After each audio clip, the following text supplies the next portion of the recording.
এই deputy totally UL এবং project সহ, এজন্য আমরা শুধু ইউএলটাই নিই এখান থেকে কপি করে। ইউএলটাকে আমরা কপি করে আনলাম এবং এখানে পেস্ট করে দিই।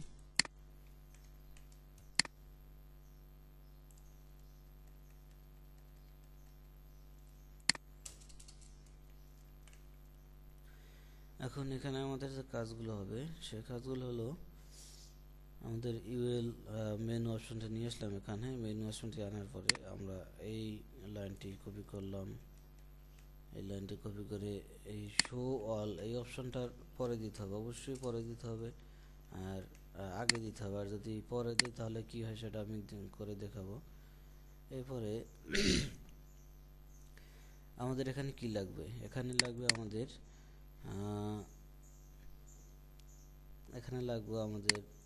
ক্যাটাগরি। প্রথমে লাগবে এখানে আমাদের ক্যাটাগরি নেম। কি হবে, একটি ইউজার সে অ্যাড করবে, একটি প্রজেক্ট অ্যাড করার সময় সে ক্যাটাগরি অ্যাড করবে।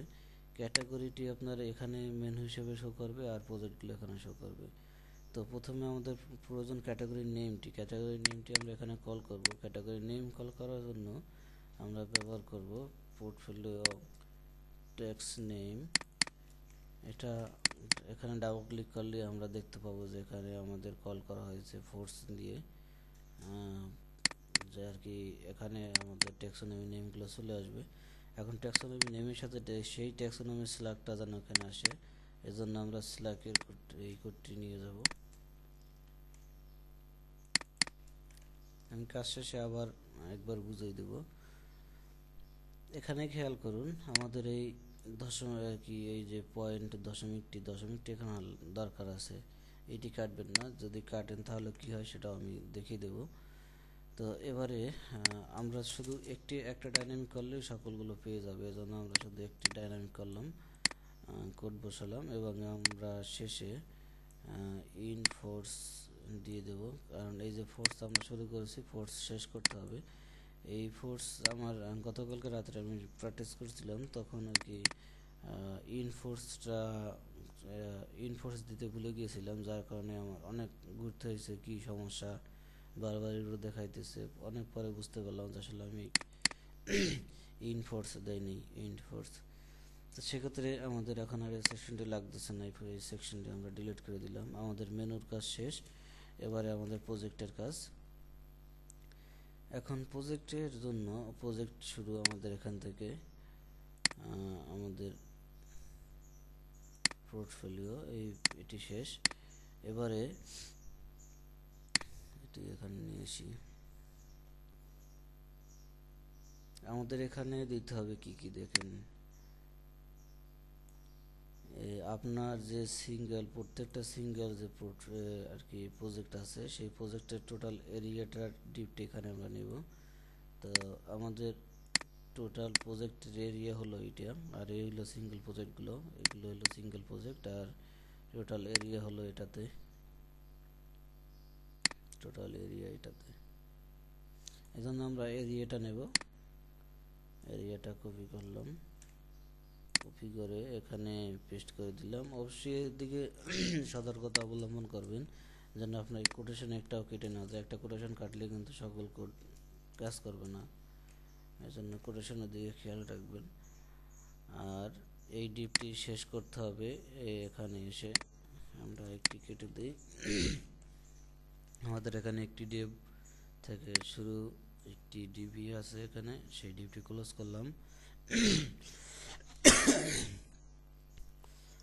এবারে আমরা যে কোনো একটি সিঙ্গেল প্রজেক্টের কোড কপি করে আনি, কপি করলাম, এবারে এখানে পেস্ট করে দিলাম।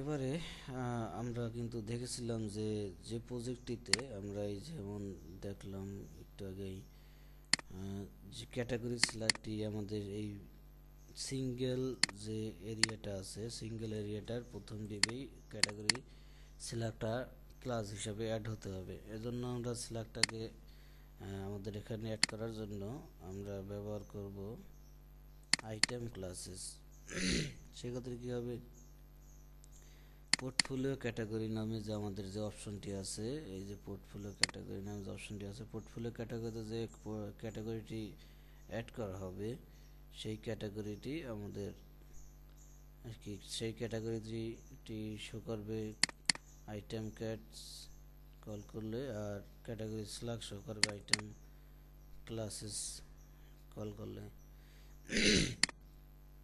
তো আমরা এখানে যেটা করব, এখন আমরা এখানে যেহেতু আমাদের ক্যাটাগরি স্ল্যাগ অ্যাড করতে হবে, কল করতে হবে ডাইনামিকলি হবে, এজন্য আমরা একটি স্পেস দিই, শেষে স্পেস দিয়ে দুটি কোটেশন, দুটি ডাবল ডট, এরপরে আমরা এই ক্লাসটি একটি $সাইন সহ বসিয়ে দিব। তাহলে কি হলো, ডাইনামিক হয়ে গেল। সেক্ষেত্রে ইউজার যে স্ল্যাগটি প্রবেশ করাবে, সেই স্ল্যাগটি যেই ক্যাটাগরিটি প্রবেশ করাবে সেই ক্যাটাগরির স্ল্যাগটি এখানে ক্লাস হিসেবে অ্যাড হয়ে যাবে। এরপরে আমাদের এখানে কি দরকার, আমাদের আরেকটি দরকার, এখানে ইমেজ থাকতে হবে।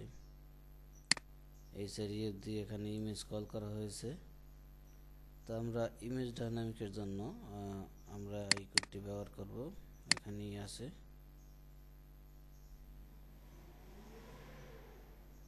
এটি কেটে দেই, দুটি double dot, double quotation, double dot, এরপরে একটি ভেরিয়েবল কল করা হয়েছে। আপনি চাইলে সরাসরি কোডটিও কল করতে পারেন। তো প্রথমে এখানে আমাদের ইমেজ লিঙ্ক দরকার, এর জন্য wp get attached image source src থেকে আমরা ইমেজটি কল করে এটাকে একটি ভেরিয়েবল নিয়ে ভেরিয়েবলটি এখানে কল করে দিব। এখানে ইমেজ কল করার ক্ষেত্রে আপনাকে থার্ড ব্র্যাকেট দিয়ে ভিতরে একটি 0 দিয়ে দিতে হবে। হয়ে গেল আমাদের ইমেজ কল। এখন ইমেজটি আমাদের কি সাইজে আসবে সেই সাইজটি আমরা ক্রপ, ওয়ার্ডপ্রেসের ক্রপ অপশন ব্যবহার করে ক্রপ করে দিব। এখানে আমাদের ইমেজ আসবে 220 উইথ, 165 হাইট। তো আমরা যদি এখানে আমরা ইমেজ ক্রপ অপশনটি ব্যবহার করব। ইমেজ ক্রপ অপশনে আমরা 220 পিক্সেল উইথ, 165 পিক্সেল হাইট, এখানে আমরা একটি ইউনিক ক্লাস নিব।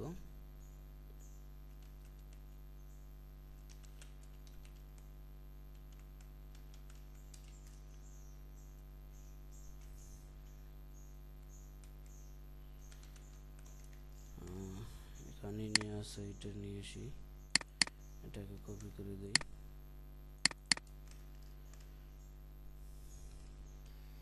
এখানে বসিয়ে দিলাম।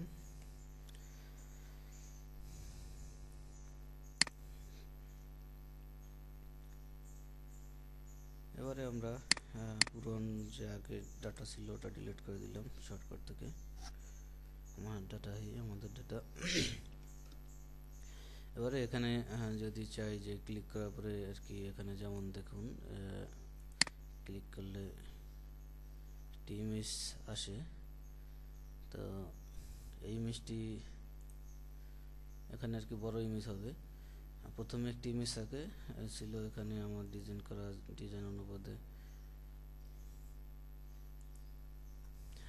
আর কি ওই ইমেজটির উপর ক্লিক করলে একটি বড় ইমেজ আসবে। এক্ষেত্রে আমরা আরেকটি ভেরিয়েবল নিতে পারি। তো আমাদের ভেরিয়েবল নেওয়াই আছে, শুধু এই দুইটি স্ল্যাশ কেটে দিই। এবারে আমরা সেই একই নিয়মে এখানেও কল করি, এটি কেটে দিলাম, ডাবল কোটেশন, ডাবল ডট,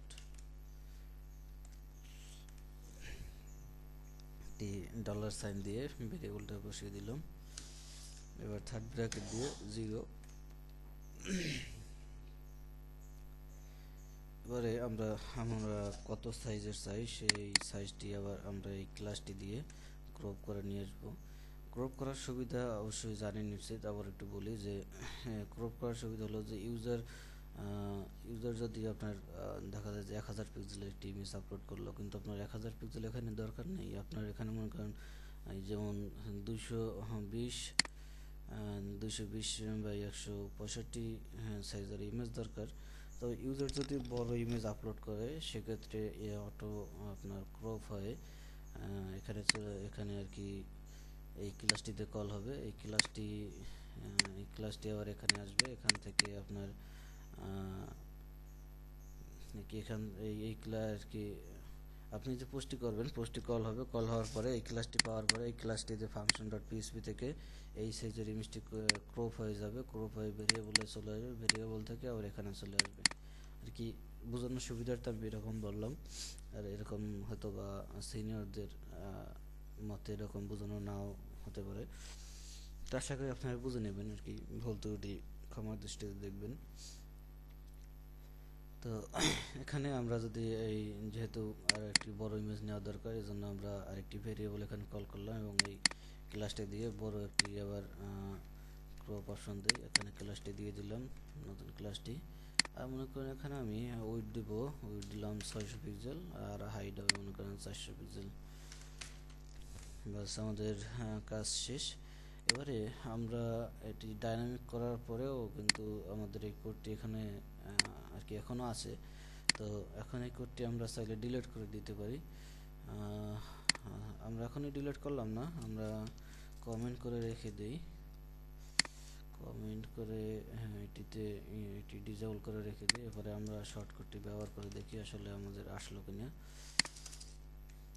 যে কোনো জায়গাতে আপনার শর্টকাট ব্যবহার করার পদ্ধতি আশা করি জানেন। যেমন যদি এখন আমাদের শর্টকাট টোটালি আর কি ডাইনামিক হয়ে গেছে, রেজিস্টার হয়ে গেছে। এখন আমাদের শর্টকাট হবে কিন্তু এটা পোর্টফোলিও, এটা হলো আমাদের শর্টকাট। শর্টকাটটি আপনি যে কোনো পেজে ব্যবহার করতে পারেন। পেজে ব্যবহার করার নিয়ম হলো শুধু আপনি আর কি যদি আপনি কোনো পেজে যান, পেজে গিয়ে ব্যবহার করেন, যেমন নতুন একটা পেজ ক্রিয়েট করে যদি ব্যবহার করেন সেক্ষেত্রে আপনার পেজ শর্টকাট ব্যবহার হবে এরকমের একটি থার্ড ব্র্যাকেট দেবেন, তারপরে আপনার শর্টকাটে বসিয়ে দেবেন, বাস শেষ।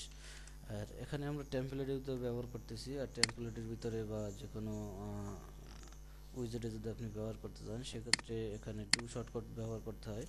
যেমন পিএসপি